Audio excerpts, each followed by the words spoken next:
Welcome to From Betrayal to Breakthrough, and here is a mini dose of Dr. Debbie where I'm sharing tips, suggestions, strategies, and sometimes just motivation to have you move past your betrayal once and for all. Hi there. So I'm going to talk about something that if you've been betrayed, you've been through this, and I want to give you some insight and hopefully ideas to reframe a very painful topic.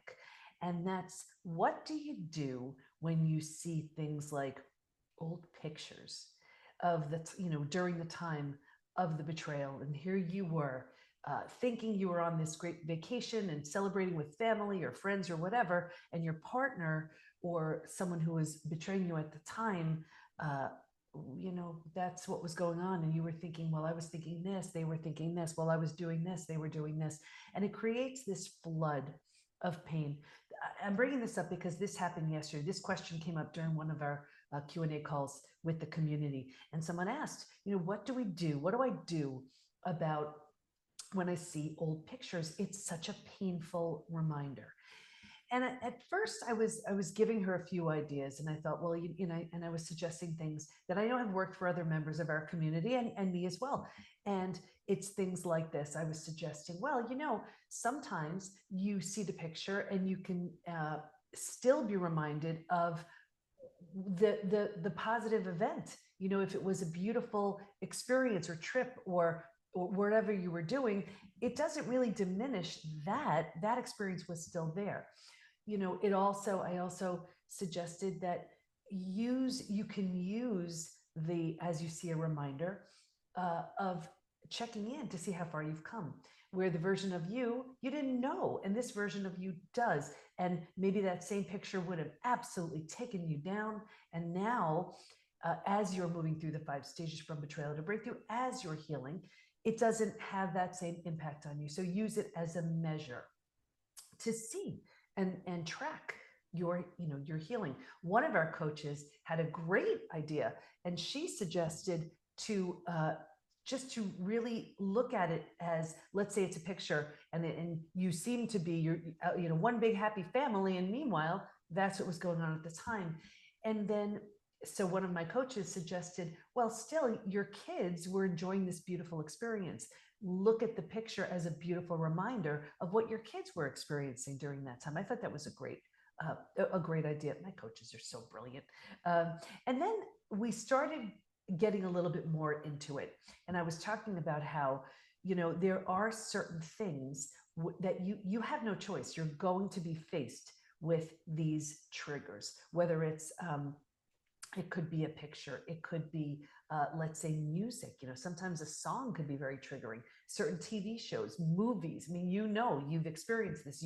Some of these things can be very, very painful. And while it's important to manage the triggers, especially as you move along, they simply lose their energy. You've learned so much, you've healed so much, they don't have the same impact on you that they had. I also don't feel like you have to walk into the lion's den each time. And here's what I mean. Just because there's a movie and it has something very triggering, doesn't mean you have to intentionally say, okay, well, you know what? I'm going to do it just to see how strong I am. I just don't believe in that. I feel like, do you need to screen things a little bit just for your own well-being? Of course. Is that bad? I don't think so at all. I don't think there's any problem with that. If you're still moving through your experience, why would you have to intentionally take on anything more than what you're already taking on? It's enough, right? You're doing so much, you're working through so much. Why do you have to do more than what you're already doing? These triggers are going to come at you, and you have to navigate the ones that come at you when they come at you. So to intentionally move into something that you don't need to, I just don't see the purpose for that. So I don't know, that's just my take on it. But then again, we started getting even deeper into this topic, and I started talking about how there's a big difference between mindset and choice. And I want to talk about choice because it is so powerful. Of course, all of this is about reworking rewiring our mindset so that we see things from a different perspective. We realize even though it was done to me, it's not about me, right? That kind of thing. And we learn as we move through the stages. People are doing the best they can given the experience they have access to at the time, given their conditioning, their beliefs, their all of that stuff. Certainly not to make an excuse, but at least it explains why someone makes the choices, helps to explain why someone makes the choices that they do. So mindset has so much to do with changing how we perceive something, and it's so important. And as powerful as mindset is, there's something even more powerful, and that's choice. And here's what I mean. When I was talking with our member yesterday, I said, yes, it's really important to rework your mindset, and that's what you're doing. And I actually suggested that she work with we have so many different coaches that specialize in different things. We have a coach that specializes in mindset. And I said, I think you need to take this question to our mindset coach, our coach who specializes in mindset, and just get a sense of her perspective, which I thought would be so super helpful for her. But then I brought up the idea of choice. And I said it like this. She has kids. Now, whether you have kids or not, that's really irrelevant. Take somebody that's important to you. I said, imagine somebody puts a gun to your child's head or someone you love and says, if you do this thing again, I'm going to pull the trigger. Well, it's not even a question. You just wouldn't do it. So why is it that we can say, oh, I can't help it. Oh, I keep thinking about this. Oh, I keep doing this. But meanwhile, if we were forced to make that decision, that choice, and make that choice, without a doubt, 100%, you would do what you needed to do. So why is it that it's almost like we are indulging, and I know it sounds like I'm being real casual about it, but when you look at it, it kind of is. We're indulging in those painful thoughts that take us down that painful path, where if we deliberately and intentionally made a choice, I'm not saying it's easy, but if we made that choice, like the example I gave, it wouldn't even be a second thought. Choice would be made. We do what we needed to do in order to save that loved one, right? So why are we not making the same choice when it comes to ourselves and our well-being and our health and our sanity and our healing and all of that? And, this is something that we really need to take a look and see, how much time, effort, energy, expense, all of it, am I devoting to the issue, to the challenge, to the problem? And here's where we really need to rein it in and get very selfish in the best kind of way. This experience isn't worth ruining my day. Is it worth ruining this hour, this day, this month, this week, this whatever? I've given it so much of my time, and I'm not willing to give it anymore. And here's where we get very intentional. And when you see that picture, and she said, okay, well, what do I do when I see the picture? You can make a choice. And the choice is, not today. You got me enough. I'm taking the reins. I am not letting you take me down. And then you say, go me. And you're headed in another direction. You do not let it get to you. Now, am I numbing, avoiding, distracting? Am I not feeling the feelings? Am I doing all of that? Keep in mind, you are moving through the 5 stages from betrayal to breakthrough. Hopefully, that's the idea. You're not avoiding something, but at some point, and it's called that choice point, right? You're making that deliberate, intentional decision that picture that you're seeing, like let's say you're having a beautiful afternoon, and then on your phone, right, you get those memories, those reminders that just pop up. So that picture, if you allow it, will absolutely take you down, destroy your day, ruin the beautiful experience you can be having. Do you really want to give your power away to that picture and that experience and that time and who your partner was at that time, and or the affair partner or whatever. Is that worth it? When you go down that road and now you're feeling sick and maybe your stomach hurts and maybe you have a headache and now you're exhausted and you're depleted and you're not enjoying the experience that's right in front of you, or the experience with friends or family or whatever you could be doing, or self-care or downtime, is it worth it? If you were to look at it from a different perspective, is that how you would have wanted to spend your day? Well, of course not.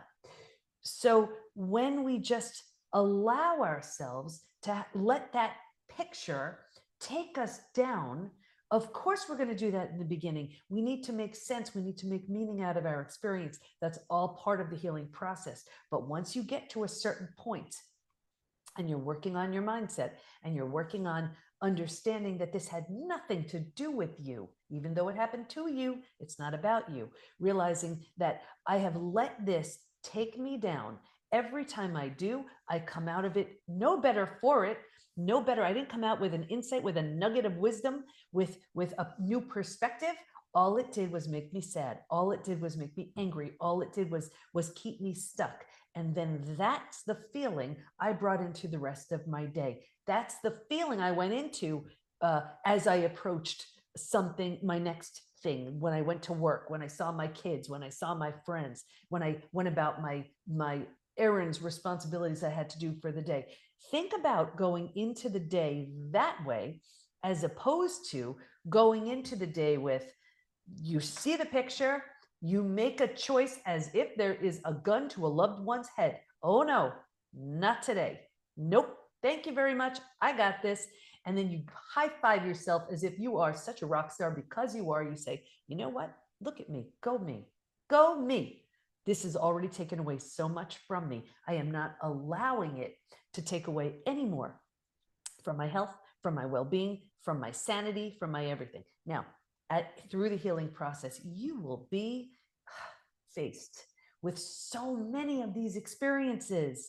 And healing happens not when you avoid each one, yes, when you take each one on. So again, a really important reminder: you're not avoiding, you're not distracting, but you're also not indulging. You're also not intentionally going down that, not intentionally, unintentionally actually, going down that rabbit hole each time just because you're confronted with that picture. Is it the well-worn path? Possibly.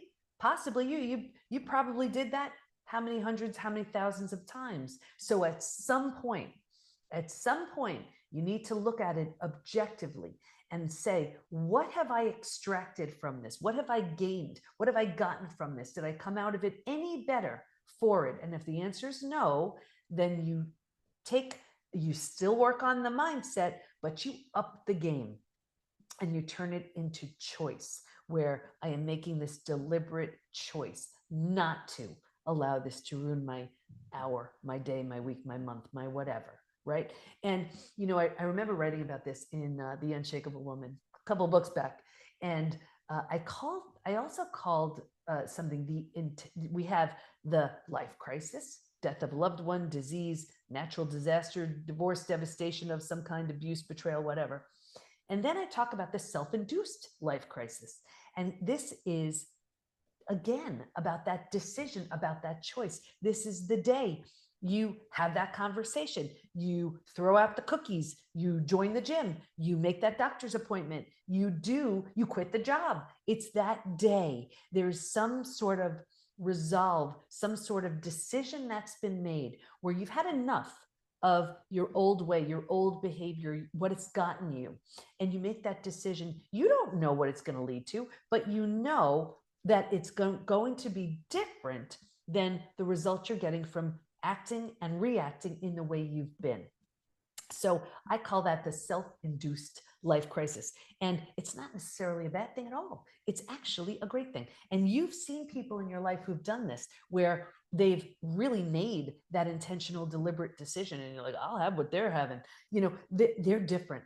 And you see it. The day they stop drinking, the day they stop smoking, whatever it is, the day they stop lying. You know, this is something we see in our rebuild program. I see it all the time with the betrayers. These are people who are so done, so sick and tired of who they've been, of their lies, of their deception, of how they've been showing up, of the lack of respect they get from the people in their life, because the people in their life just can't trust them. They don't feel safe or valued around them. And they're disgusted with who they've been. They're ready to be someone new, and they're done and they're ready. And it's such a beautiful thing to see. And so for those of you who think people can't change, I see it every single day. I see it every single day with our rebuild members. And I see it every day with our reclaim members. Those are the betrayed. These are the ones who they've gotten tired of, let's say, the betrayer who is unwilling to change. Let's say the betrayer who's just continuing to lie and cheat and deceive and try to and gaslight and do all of those things. They see it clearly and they're done and they've made that decision. Now, do they need support around that? Yes, they do. This is a hard thing, but that choice is made. You know, people think, and I see this all the time, they think change takes a long time. And I disagree. And I may have shared this, I'm sure I shared this on another episode. Seeing the results of your change may take a long time. But change happens the minute you make a decision, the minute you make a choice. And that choice is, I am so done doing things the old way. I'm ready to do things a different way. I am not sure of the outcome. I don't know what it'll bring. I have no idea what it'll lead to, but I know I'm ready for something new. I'm ready for something better. I'm ready for something different. So if you're finding that you keep experiencing the same thing, it's because you keep bringing the same tools to the experience. You keep bringing the same reaction and the same response into the experience. If nothing, you've heard me say this a million times, if nothing changes, nothing changes. We need to bring something new into an experience in order to have something new. So if you find something like pictures, and my heart's with you, I've been through it, you know that. It is so painful. However, there comes a time, and everybody has a different time frame. However, if you're moving through the 5 stages from betrayal to breakthrough, it shouldn't take you a tremendous amount of time. Everybody has a certain time frame, but when that time comes, when it hits, it's because you've made that intentional, deliberate decision. Oh no, not today. You've gotten me enough. I'm not ruining this experience, this beautiful day, what could be. I'm making a choice. And whatever you have to do to be, and I'm talking ruthless with your time, ruthless with your mind, so that you rein it in. You rein in those thoughts that pull you down that same well-worn path of pain. Yes, you're still doing the work. You're not numbing, avoiding, distracting. You're moving through the stages. But if you find every single time you're handling it the same way, well, sometimes there's a time and a call for a different response. And mindset, while you're doing the work, it is so incredibly helpful. But if you want to up the game and get there faster, and you're doing the work, you're not neglecting the work, you're doing the work, but you want to up it even more, you go from mindset to choice. And it's as simple as, like how I shared before, if someone, you know, was threatening to take the life of anyone you loved, it wouldn't even be a choice. It wouldn't be like, well, I'm going to try. No, you wouldn't try. It's a no-brainer. You do what you needed to do. So why is it we can do that when we have to, and not as an everyday, right? It's the same thing. We haven't given the same need to getting over the pain of certain things. We haven't deemed it with the same amount of importance. Well, I suggest you do. Life is waiting for you. You don't want to give this experience more power than it deserves. It's taken so much from you already. But as you move into, that's a stage 3 thing, and you need to go through that. But as you move into stages 4 and 5, life is waiting. The most beautiful, healthy, healed, whole, confident, inspired, empowered version of you is waiting. But you can't access that if you're allowing the picture, the experience, to take you down. over and over and over again. Take a look at how much it's taken from you. Make a decision. It's taken enough of your energy, of your resources, of your heart, of your mind, of your health, right? And rein it in and pull it back and make that decision, make that choice. Oh no, not today. And celebrate how empowered and how amazingly well you handled that experience. Use that as a stepping stone for the next and the next and the next. I hope that helped. This is all the kind of stuff we do on our group calls in our Reclaim, most popular program. It's only 3 months. So if you're stuck, remember, there's a roadmap. It's the 5 stages from betrayal to breakthrough. Staying stuck, talk about choice. Staying stuck has become a choice and not one that's in your favor. So if you are ready to move through the 5 stages of from betrayal to breakthrough, I would be so honored to have you in our PBT community. We have the most incredible coaches. I certify a lot of coaches, the best of the best, work within PBT. They specialize in everything from reconciliation, rebuilding, to separation and divorce, to self-growth, to mindset, everything having to do with anything you'd need, getting the issues out of the tissues, somatic, body-based. We have a coach for that. Everything. So a grief. So do not stay stuck. Staying stuck is a choice. Like I said, not a good one. We are here to help. I will have everything in the show notes, but go to the PBT as in post-betrayal transformation, thepbtinstitute.com. Let us help you. Join us in our Reclaim program. If the betrayer is willing to get support as well, that's our Rebuild program. We have so many couples who go through that. The betrayed goes through Reclaim. The betrayer goes through Rebuild. They come out as two completely transformed people. I work with the Rebuild members as well. I thought I would really have a problem with it. I thought it would be triggering for me. Actually, it's one of my most favorite group sessions because these people are so ready and so willing, and I watch them transform right in front of me. It's so beautiful. So anyway, I hope that helps. Take your power back, make some different choices, give yourself that self-induced life crisis, and watch your life transform. I hope this helps. I'll see you next time.